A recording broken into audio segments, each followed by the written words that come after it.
तो यार आज जो हम टॉपिक कवर करने वाले हैं वो है हमारा फोटो इलेक्ट्रिक इफेक्ट। बोर्ड की तरफ ज्यादा मत देखना, ज्यादा ध्यान से जो तुम्हें काम करना है वो है मेरी बातों को सुनना, क्योंकि मेरी बातें ज्यादा इंपॉर्टेंट है बजाय इस पे कुछ लिखा हुआ।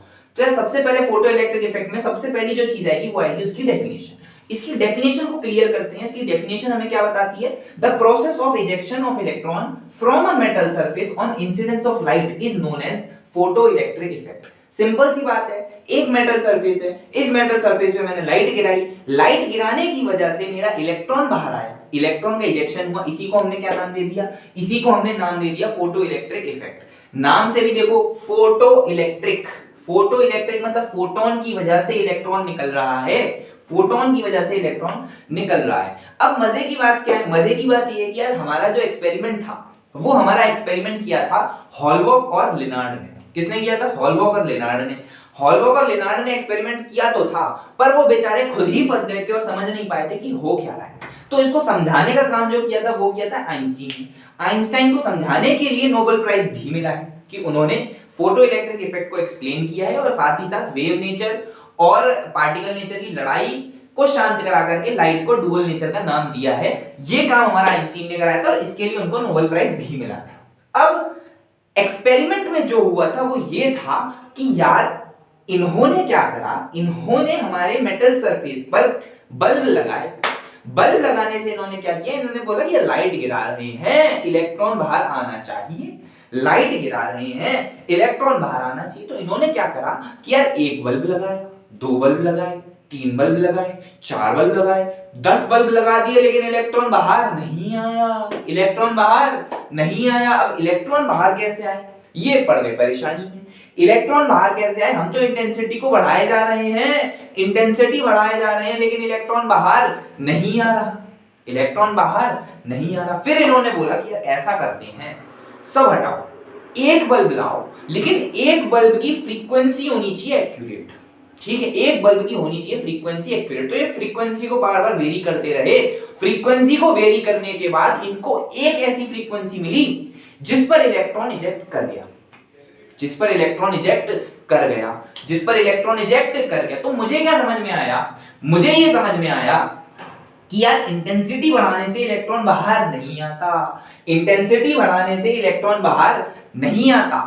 बढ़ाना क्या है? मुझको फ्रीक्वेंसी बढ़ानी है और एक एक्यूरेट फ्रीक्वेंसी पे पहुंचना है। उसके बाद जो फ्रीक्वेंसी आएगी उन सब पर मेरा इलेक्ट्रॉन इजेक्ट करेगा। तो ये बात मुझे समझ में आनी चाहिए कि यार इंटेंसिटी बढ़ाने से कुछ नहीं होने वाला। आप एक बल्ब लगाओ, 10 बल्ब लगाओ, कोई फर्क नहीं पड़ने वाला। लेकिन आप एक ही बल्ब ऐसा लगाओ जो एक्यूरेट फ्रीक्वेंसी का होगा, उस पर मेरा इलेक्ट्रॉन इजेक्ट कर जाएगा। चलिए अब कुछ टर्म्स है, उन टर्म्स को हमें समझना है। पहला टर्म है हमारा थ्रेशोल्ड वेवलेंथ, दूसरा है वर्क फंक्शन, तीसरा है थ्रेशोल्ड फ्रीक्वेंसी। थ्रेशोल्ड वेवलेंथ क्या है? कुछ नहीं, हमने क्या देखा? हमने जो फ्रीक्वेंसी निकाली, एक ऐसी फ्रीक्वेंसी जिस पे इलेक्ट्रॉन बाहर आना चाहिए, उसका नाम क्या हमने दिया? उसका नाम दिया थ्रेशोल्ड फ्रीक्वेंसी। ये एक ऐसी फ्रीक्वेंसी जिसके आगे मैं फ्रीक्वेंसी बढ़ाऊंगा, इस फ्रीक्वेंसी से ज्यादा फ्रीक्वेंसी पर मेरे इलेक्ट्रॉन इजेक्ट कर रहे हैं, तो मैंने उसका नाम दे दिया थ्रेशोल्ड फ्रीक्वेंसी। ऐसी मेरी थ्रेशोल्ड वेवलेंथ भी होता है। वेवलेंथ एक ऐसी वेवलेंथ, ये मेरी वेवलेंथ है, थ्रेशोल्ड वेवलेंथ। इस वेवलेंथ के नीचे मेरे इलेक्ट्रॉन बाहर निकलेंगे, तो इस वेवलेंथ को बॉर्डर वैल्यू को, लिमिटिंग वैल्यू को मैंने नाम क्या दिया? मैंने नाम दिया थ्रेशोल्ड वेवलेंथ। तो इसका मतलब थ्रेशोल्ड वेवलेंथ, थ्रेशोल्ड फ्रीक्वेंसी दोनों मटेरियल डिपेंडेंट है। अगर एल्यूमिनियम पे निकालना चाहूंगा इलेक्ट्रॉन तो दोनों चीजें अलग आएंगी, अगर कॉपर पर निकालना चाहूंगा तो दोनों चीजें अलग आएंगी। बहुत सुंदर, मजा आ गया। अब आता है तीसरा चीज जो कि है वर्क फंक्शन। तीसरी चीज क्या है? Work function. वर्क फंक्शन को हम डिनोट करते हैं फाई से, वर्क फंक्शन को डिनोट करते हैं फाई से।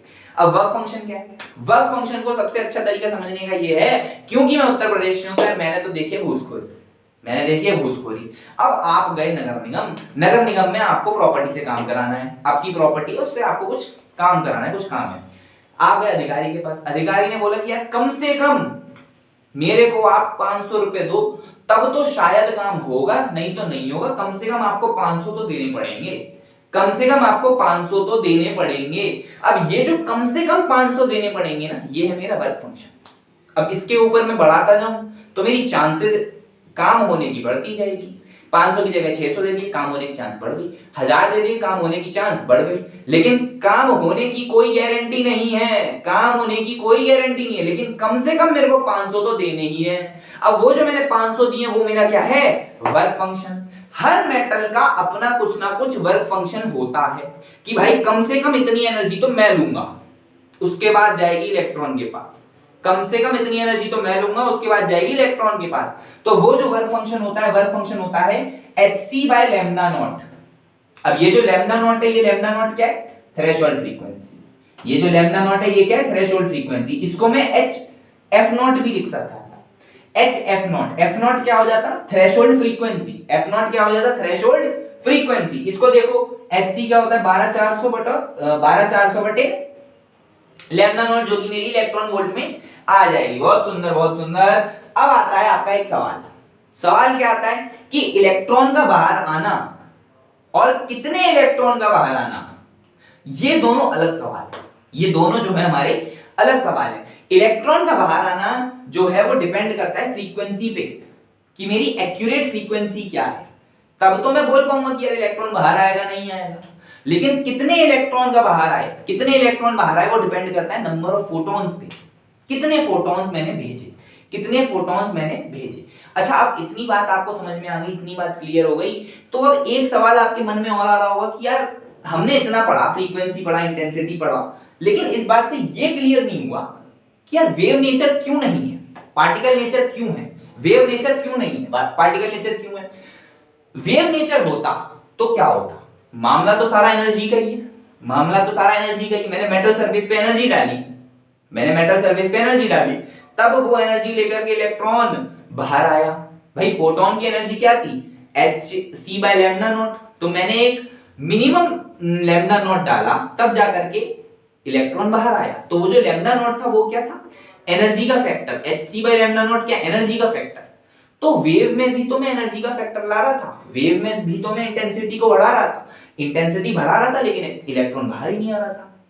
तो ये बात जो है, यही बात तो प्रॉब्लम थी कि यार ये वेव नेचर नहीं है। मैं इंटेंसिटी को भले ही बढ़ा रहा हूं, लेकिन इस एनर्जी के बढ़ाने से मेरा फोटोन बाहर नहीं आ रहा। लेकिन जैसे ही मैंने फ्रीक्वेंसी बढ़ाई, मेरा फोटोन बाहर आ गया। इसका मतलब मेरा पार्टिकल नेचर है, मेरा वेव नेचर नहीं है। क्या इंटेंसिटी को बढ़ाया जा रहा हूं, इंटेंसिटी बढ़ाने से क्या हो रहा है, कुछ नहीं हो रहा, इलेक्ट्रॉन बाहर आ ही नहीं रहा। और इंटेंसिटी मेरी शो करती है वेव को, इंटेंसिटी वेव के लिए एनर्जी शो करती है, फ्रीक्वेंसी पार्टिकल के लिए एनर्जी शो करती है। वहीं दूसरा प्रॉब्लम जो हम देखना चाहें, वो दूसरी प्रॉब्लम ये लिख सकते हैं कि यार फोटो इलेक्ट्रिक इफेक्ट मेरा क्या है, इंस्टेंटेनियस प्रोसेस है, तुरंत होता है, तुरंत।